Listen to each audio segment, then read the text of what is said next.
Salut à tous, c'est Trader Tribu, bienvenue dans cette nouvelle vidéo hebdo qui couvre la période donc du 10 au 14 décembre et que j'ai intitulé Morosité sur les marchés. On va revenir là-dessus un petit peu plus tard. Avant, juste une petite mise à jour sur les réseaux sociaux. Alors vous pouvez toujours voir, vous pouvez toujours me suivre sur Instagram. On a monté un groupe Facebook qui permet d'indiquer toutes les prises de position en live et discussions. Et un groupe Discord. On avait un groupe Messenger avant et on est passé sur Discord pour une raison d'organisation. Donc je tenais vraiment à remercier vraiment toute la communauté, tous les copains traders, puisque on est maintenant passé sur Discord et c'est vraiment top au niveau discussion. Je vous montre très rapidement comment ça fonctionne. Voici le groupe avec différents thèmes. Donc ici on a, vous pouvez voir le coin du bar. Donc le coin du bar c'est pour les discussions de tout et n'importe quoi. Ensuite on a Pro Real Time Screener et indicateurs où là on peut partager les indicateurs. Là on a déjà des partages d'indicateurs, de screeners totalement gratuits. Euh, Actions US, si on a des discussions par rapport aux actions US, pareil par rapport à l'Euronext, pareil par rapport aux indices. Donc on a vraiment une bonne organisation de tout ça. Sur les crypto-monnaies, le Forex, je remets ici moi ma synthèse du portefeuille avec une mise à jour qui sera toutes les semaines sur les entrées en position, les sorties et les plus-values en cours et le message d'accueil sur les différentes règles. Donc voilà pour le groupe Discord. Donc encore une fois, merci à tous. Donc maintenant, on va parler des indices rapidement, du Bitcoin, du portefeuille et enfin des différentes opportunités. C'est parti. Allez, c'est parti, on attaque sur les indices. Les indices qui ont encore souffert cette semaine. Là, nous sommes en journalier, nous sommes en train de regarder le Dow Jones. Donc, vous voyez que nous évoluons toujours dans ce triangle descendant où on vient encore de finir sur un support, le support des 24 060 points. Ensuite, derrière, nous avons un autre gros support en oblique, plus un support beaucoup plus important. Vous voyez ici, on voit ça taper plusieurs fois, aux alentours des 23 350 points pour le Dow Jones. Donc si on passe en hebdo, on est toujours sur une autre bougie baissière, avec une baisse de 1,18% pour cette semaine. Alors ici, vous voyez par rapport à la bolle inférieure, on clôture en dessous la bolle de Bollinger inférieure. Donc c'est pas forcément un bon signe. Ça veut dire qu'on risque de continuer et on ira probablement aller toucher le support des 23 340 points. Donc voilà pour le Dow Jones. Pour le SP500, c'est un peu pareil. On va se remettre en journalier. En journalier, on est toujours dans un... Hop, on va réduire tout ça. On est toujours dans un marché en range. Et toujours dans cette dynamique baissière, malheureusement, on a eu encore une belle baisse cette semaine et on se rapproche du support. Alors, on a un support oblique ici et on a un autre gros support à 2532. Si on se met en hebdo, rapidement, vous voyez que là c'est pareil, on se rapproche du support de 2532 qu'on devrait aller toucher probablement plus ou moins rapidement. Ensuite le Nasdaq, sur le Nasdaq on est un peu pareil, on évolue ici dans ce range et on a un range qui se situe, un support qui se situe entre 6800 et 7000, on a deux lignes de support. Si on casse les 6800, là c'est clair que on sera dans un marché baissier et on ira assez, plus ou moins rapidement en tout cas, descendre sur les prochains supports qui sont relativement bas. Sur le CAC 40 toujours pareil, là on s'est arrêté, on a rebondi pile poil sur le support oblique qui se trouve ici, qui est dans la zone des 4800 points, pour venir clôturer au-dessus. Donc là nous sommes en hebdo. Le graphe en journalier, c'est pareil, n'est pas super beau à voir.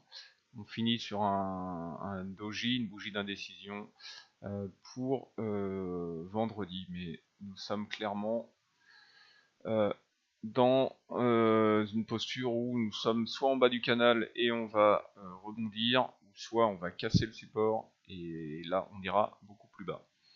Pour le Bitcoin, très rapidement, donc là en hebdo, là c'est assez intéressant puisqu'en hebdo vous voyez que on a la moyenne mobile à 200 semaines qui est à 2712. Donc nous sommes en euros, Bitcoin euro. On a juste rebondi dessus. Donc là on va peut-être avoir un petit rebond, il faut espérer, parce que là, généralement la moyenne mobile à 200 séances ou 200 semaines fait office de support relativement intéressant pour se remettre à l'achat. Néanmoins, attention, on a un autre support qui est juste en dessous à 2496. Si on se met en journalier, là vous voyez qu'on a notre support à 2496 qui n'est vraiment plus loin maintenant puisque nous sommes à 2800, nous finissons à 2864. Donc voilà pour les indices et le Bitcoin. Maintenant, point sur le portefeuille.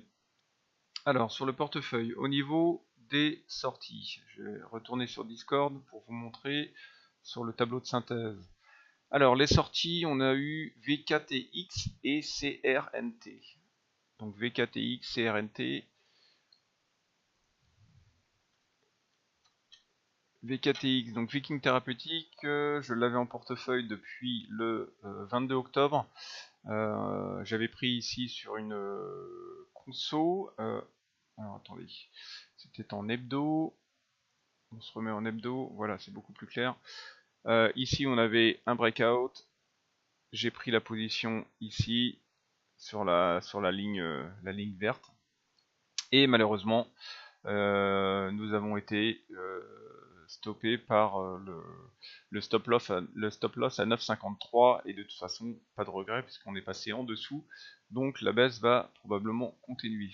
Donc là, sortie chez VKTX à 9,53 et une autre sortie sur CRNT. Alors là c'est dommage parce qu'on était bien parti, néanmoins on est quand même sorti avec des bonnes plus-values, donc tout va bien.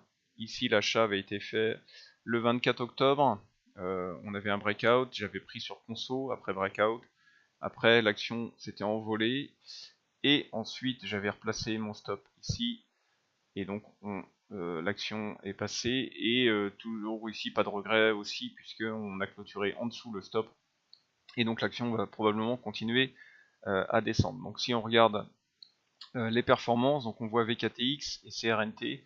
VKTX, j'ai perdu donc 26% sur stop loss, et CRNT, du coup j'avais remonté mon stop, donc je finis à plus 15% en l'espace de à peine 2 mois. Et enfin GNFT, là c'était du day trading, où là bon, presque rien, moins 0,27%, ce qui nous fait un final à plus 15,1 de plus-value sur l'année sur les actions qui ont été clôturées. Donc là on va revenir sur le portefeuille et sur mes listes. Hop. Donc en portefeuille, ce que j'appelle portefeuille bonus, donc c'est les portefeuilles à trade où je n'avais plus aucun risque, j'ai remonté mes stops, donc là je n'ai plus rien parce que j'avais CRNT, mais je suis sorti. Et donc il me reste ce portefeuille là. Donc le premier HMS Holding, ça c'est une action que j'avais achetée le 2 novembre, vous l'avez déjà vu, action sur breakout ici, j'avais acheté là. On est monté, malheureusement on n'a pas été touché le R1 qui est situé ici, où je vous rappelle, dès qu'on touche le R1 on vend 50% de l'action, de la ligne, pardon. Là on n'a pas été le toucher, là on est descendu, on est en dessous de la bolle de Bollinger, alors j'espère que ça passera, mais bon, de toute façon on reste comme ça, on a le stop qui est assez bas, on va voir comment ça va se comporter.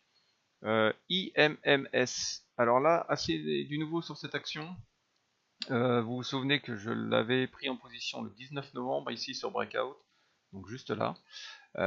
Ensuite elle était descendue, on a vu un beau rebond, et la semaine dernière on a eu encore un signal de breakout. Vous voyez ici mes indicateurs qui se sont déclenchés. Donc du coup j'ai remonté mon stop sur l'achat d'ici, donc on était passé sur un trade qui est bonus, ce que j'appelle trade bonus, et en même temps j'ai repris une autre position, donc ça s'appelle le pyramidage. Donc une fois que vous avez neutralisé un trade et que vous avez le signal d'achat qui réapparaît exactement sur la même action, et ben il faut reprendre comme si c'était une nouvelle action. Comme ça vous doublez la ligne en termes de position et ça monte beaucoup plus vite. Donc là vous voyez que j'ai pris le trade ici. Alors là ça change un petit peu puisque je suis passé chez Pro Real Time Trading. Donc maintenant tous mes prises de position vous les verrez directement sur le graphe comme ça. Donc là vous voyez que je l'ai acheté à 6 $ et que j'ai mon stop loss qui est à 4,76 et mes 50% la ligne sur le R1 qui est à 7,24. Donc j'ai mes ordres qui apparaissent directement ici, ce qui est plutôt vraiment bien. Donc ça je ferai une vidéo un peu plus précise sur comment ça fonctionne. Donc vous voyez, prise de position ici, là on est un peu plus bas, bon, on vient juste de commencer. Donc là tout va bien pour cette action. Ensuite GHDX. Alors GHDX c'était une conso breakout en journalier. Donc la prise de position le 13 novembre sur la ligne verte. On est remonté, pas assez de jus pour toucher le R1 et on est redescendu sur l'achat. Et là on se trouve à ce niveau là, encore assez loin du stop, donc on laisse courir. VCYT, un peu pareil, l'achat avait été fait le 1er novembre. Bon, on végète un petit peu, mais on reste toujours dans les mêmes zones, donc on attend, c'est pareil. Audiocode, AUDC, toujours sur les marchés américains. Donc là, vous voyez à chaque fois sur chaque graphique, hein, mon risque, donc ça 20%, c'est 20% de risque sur la ligne. Alors bien évidemment, c'est pas 20% de mon portefeuille, à chaque fois c'est 1%. Le 20% ici correspond à 1% de mon portefeuille global. C'est pour ça que je mets le montant pour pouvoir bien définir mon money management et pas avoir des positions trop engagées. Pas trop engagées par rapport à mon portefeuille, je veux dire.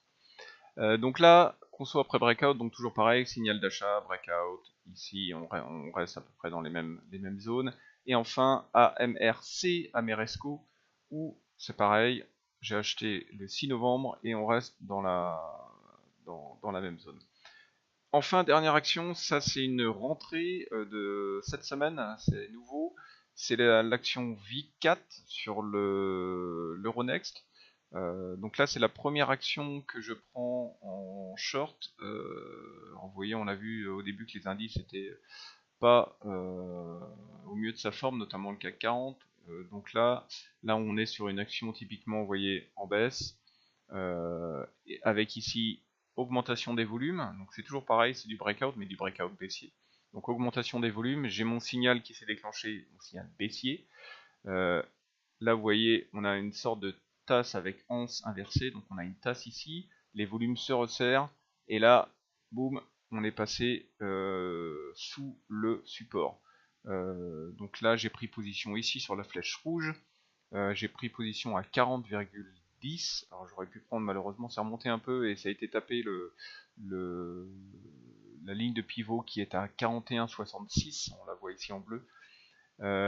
Et ensuite on a commencé à repartir. Donc bon, là c'est pareil, on suit. Il y a les deux bandes de mise pour le plan de trade, vente si ça remonte à 45,64 et vente à 50% si ça passe les 34,30. Donc ici c'est pareil, on laisse courir. Donc première position en vente à découvert. Bon, là il faudra surveiller puisque si les indices commencent à passer en bear market, donc en marché baissier, il faudra beaucoup plus faire de la vente à découvert que de l'achat.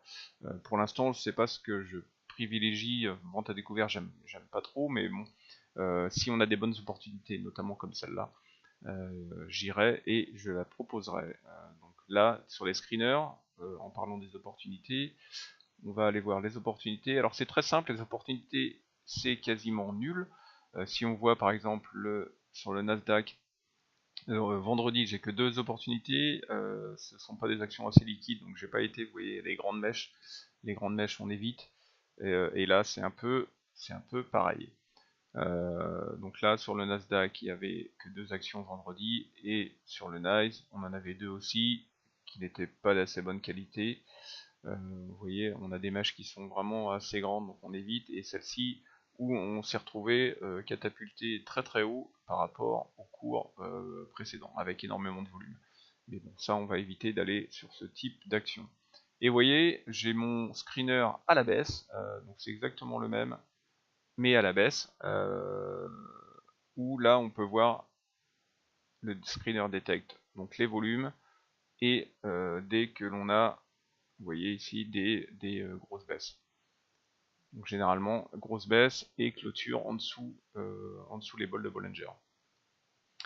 Donc ça à surveiller, et je vous tiendrai bien évidemment au courant sur Discord ou sur les autres réseaux de communication si nous avons des opportunités plus intéressantes, mais pour l'instant c'est assez vite, donc on laisse, on garde notre portefeuille, on garde les liquidités, on investit pas sur des choses où on n'est pas sûr, on garde toujours, on cherche toujours les actions de bonne qualité, sinon on attend, il n'y a pas de souci, il vaut mieux ne pas trader que trader des choses qui feront perdre de l'argent.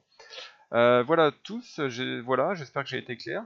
Bah écoutez, si vous avez des remarques ou vous voulez faire remonter des choses, n'hésitez pas. N'oubliez pas de liker si vous avez aimé la vidéo et de vous abonner pour avoir mes prochaines vidéos. Je vous dis une bonne semaine de trade en espérant que on en aura une mieux que les semaines précédentes, et une bonne fin de week-end. Salut à tous, ciao.